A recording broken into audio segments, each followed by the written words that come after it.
Da centro di accoglienza per i migranti a set cinematografico, il destino dell'ex base militare di San Siro a Bagnoli di Sopra si è completamente ribaltata. Prima simbolo di una mala gestione dei profughi stipati in sovrannumero nelle vecchie stanze dell'ex area statunitense.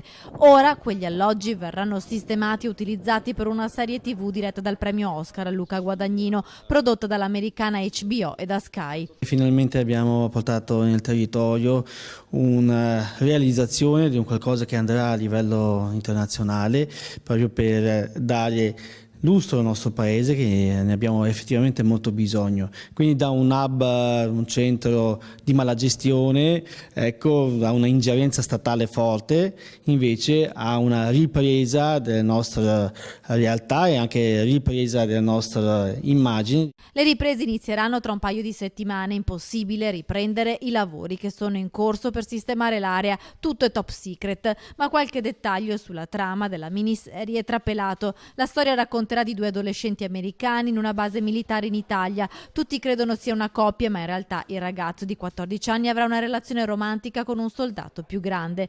Gli attori, come dichiarato dal regista Guadagnino, saranno americani ma anche italiani. Ci sarà un insegnante per far imparare il dialetto veneto. La notizia che la base sarebbe diventata presto un set cinematografico di respiro internazionale circolava da tempo in paese, dove erano stati avvistati lunghi sopralluoghi. Ora la conferma: l'arrivo di truppe e cast per il piccolo comune della Bassa Padovana, segnato dall'esperienza dell'hub per migranti, darà respiro all'economia del territorio. La prima cosa di assunzioni di personale proprio per realizzare i lavori necessari alla produzione del film, ma poi anche l'indotto d'immagine dei nostri prodotti agricoli, del nostro vino friularo che verrà portato e veramente data l'immagine a livello mondiale, ma anche del nostro territorio, la valorizzazione turistica monumentale del nostro territorio.